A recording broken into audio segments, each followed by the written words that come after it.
তো এই ঘর সামলানোর কাজটায় যদি বেশি সময় দেন তাহলে মনে হয় মল্লিকার্জুন খাড়গে তাঁর এবং জোটের বেশি উপকার করবেন।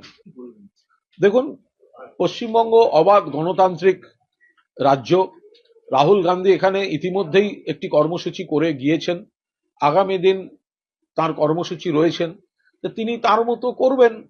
এখন মল্লিকার্জুন খাড়গেজি কোনো চিঠি দিয়েছেন মুখ্যমন্ত্রীকে, এ বিষয়ে সরাসরি কোনো মন্তব্য করব না, এটি মুখ্যমন্ত্রীর বিষয়।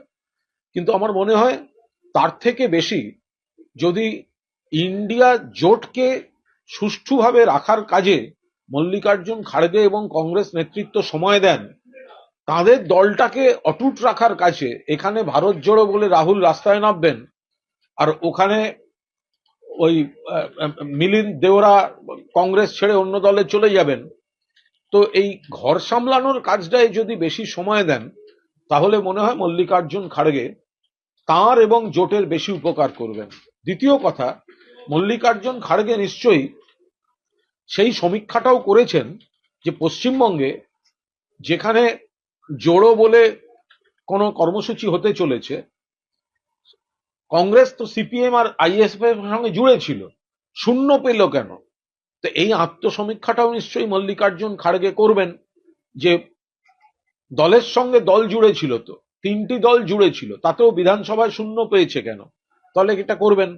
আর তৃতীয় বিষয় হলো অধীর রঞ্জন চৌধুরী, মল্লিকার্জুন খাড়গে সাহেবের লোকসভা দলনেতা এবং পশ্চিমবঙ্গের কংগ্রেসের সভাপতি, যে লাগাতারভাবে মমতা বন্দ্যোপাধ্যায়, অভিষেক বন্দ্যোপাধ্যায়, তৃণমূল কংগ্রেস এবং রাজ্য সরকারের সমালোচনা করে চলেছেন, বিজেপির দালালি করছেন, বিজেপির এজেন্ট হিসেবে কাজ করছেন, কুৎসা করছেন ইন্ডিয়া জোটের মধ্যে, সেই বিষয়ে তার মন্তব্য কি, তার বক্তব্য কি, তাদের তো দুঃখ প্রকাশ করা উচিত, সেগুলো যেন মাথায় রাখেন।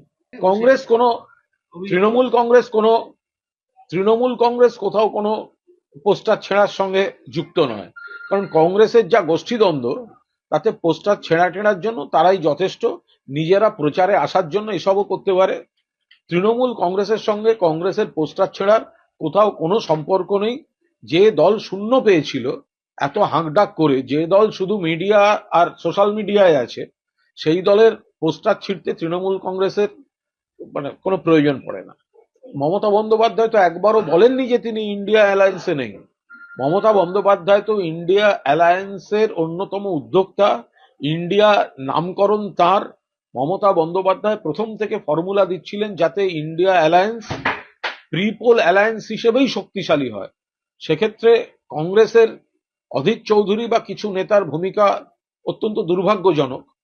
তো মমতা বন্দ্যোপাধ্যায় তো নিশ্চিতভাবেই বিজেপি বিরোধী আন্দোলনের অন্যতম দায়িত্বশীল নেত্রী। কোনো ত্রিমুখী লড়াইয়ের বিষয় নেই। কংগ্রেসের এত হাঁকডাক করে 2021 সালের বিধানসভা নির্বাচনের আগে সিপিএম এর সঙ্গে 34 বছরের কংগ্রেসের উপর, তৃণমূলের উপর, বিরোধীদের উপর গণহত্যা, গণধর্ষণ, অপশাসন, সেই সিপিএম এর পায়ে পড়েছিল কংগ্রেস, সেই সিপিএম এর হাত ধরেছিল কংগ্রেস। তো তারপরেও আইএসএফ এর হাত ধরে কংগ্রেস, সিপিএম এর হাত ধরে, তাতেও তারা শূন্য পেয়েছিল। ফলে মানুষের সঙ্গে কংগ্রেসের বাংলায় কোনো যোগাযোগ নেই। বাংলায় আসল কংগ্রেস হলো তৃণমূল কংগ্রেস। কংগ্রেসের মূল স্রোত তৃণমূল কংগ্রেসের সঙ্গে। আর যারা কংগ্রেস মনোভাবাপন্ন বিজেপি বিরোধী যে নাগরিকরা আছেন, তারা বিজেপি বিরোধিতার স্বার্থে তারা তৃণমূল কংগ্রেসকেই সমর্থন করবেন না। 2021 সালেই এত প্রভাব যদি পড়তো তাহলে শূন্য পেল কেন? সিপিএম এর সঙ্গে হাত মিলিয়ে, আইএসএফ এর সঙ্গে হাত মিলিয়ে কংগ্রেস শূন্য পেয়েছিল, কোনো প্রভাব নেই। অধিকারী প্রাইভেট লিমিটেড, তারা তো শুভেন্দুর বিরুদ্ধে সিবিআই এর এফআইআর হওয়ার পর থেকেই শিরদাঁড়া বিক্রি করে বিজেপির জুতো পালিশ করতে শুরু করেছে। এখন সেই অধিকারী প্রাইভেট লিমিটেড, যাদের বিরুদ্ধে চুরি, দুর্নীতি, তোলাবাজির অভিযোগ আছে, সিবিআই এফআইআর করেছে, তো এখন তার কোন বাই প্রোডাক্ট কি করবে? তারা তো তৃণমূল কংগ্রেস থেকে অধিকারী প্রাইভেট লিমিটেড বিভিন্ন জনপ্রতিনিধিত্ব, কেন্দ্রের মন্ত্রীপদ, রাজ্যের মন্ত্রীপদ, বিভিন্ন দায়িত্ব ক্ষমতা প্রতিষ্ঠা পাওয়ার পর শুভেন্দুর গ্রেফতার এড়াতে এরা বিজেপিতে গিয়েছে। ফলে এদের কোন বাই প্রোডাক্ট, চারানা নকুলদানা কোথায় কি করলো না করলো ওই নিয়ে তৃণমূল কংগ্রেসের বাড়তি কোনো মাথা ব্যথা নেই। অধিকারী প্রাইভেট লিমিটেড, বেইমান, বিশ্বাসঘাতক। গতকাল এ বিষয়ে মমতা বন্দ্যোপাধ্যায় পরিষ্কার জানিয়ে দিয়েছেন 7 দিন আর তিনি অপেক্ষা করবেন। এতবার বলা হয়েছে, এত আন্দোলন করা হয়েছে, এরপরেও অফিসার স্তরেও বৈঠক হয়ে গিয়েছে, যা বলার রাজ্যের তরফ থেকে সবটা বলা হয়েছে। 7 দিনের মধ্যে যদি কেন্দ্রীয় সরকার বকেয়া না দেয় বাংলার অধিকার, ন্যায্য অধিকার, তাহলে লাগাতার আন্দোলন তৃণমূল কংগ্রেস শুরু করবে। মমতা বন্দ্যোপাধ্যায় আমাদের দলের নেত্রী, মমতা বন্দ্যোপাধ্যায় ঘোষণা করছেন, এই প্রশ্নগুলোর কোনো মাথামুন্ডু আছে? মমতা বন্দ্যোপাধ্যায় তৃণমূল কংগ্রেসের সর্বোচ্চ নেত্রী। তো সুতরাং মমতা বন্দ্যোপাধ্যায় সামিল হবেন কি সামিল হবেন না, মমতা বন্দ্যোপাধ্যায় তো রেড রোডে ধর্ণা দিয়েছিলেন, মমতা বন্দ্যোপাধ্যায় তো রাজপথে নেমেছিলেন। পরবর্তীকালে অভিষেক বন্দ্যোপাধ্যায় নবজোয়ার, মমতা বন্দ্যোপাধ্যায়ের চোট পাওয়া, অভিষেক বন্দ্যোপাধ্যায়ের নেতৃত্বে দিল্লি অভিযান, অভিষেক বন্দ্যোপাধ্যায়ের নেতৃত্বে রাজভবন অভিযান, তৃণমূল কংগ্রেস মমতা বন্দ্যোপাধ্যায়ের নেতৃত্বে, অভিষেক বন্দ্যোপাধ্যায়ের সেনাপতিত্বে এই আন্দোলন চালিয়ে গিয়েছে।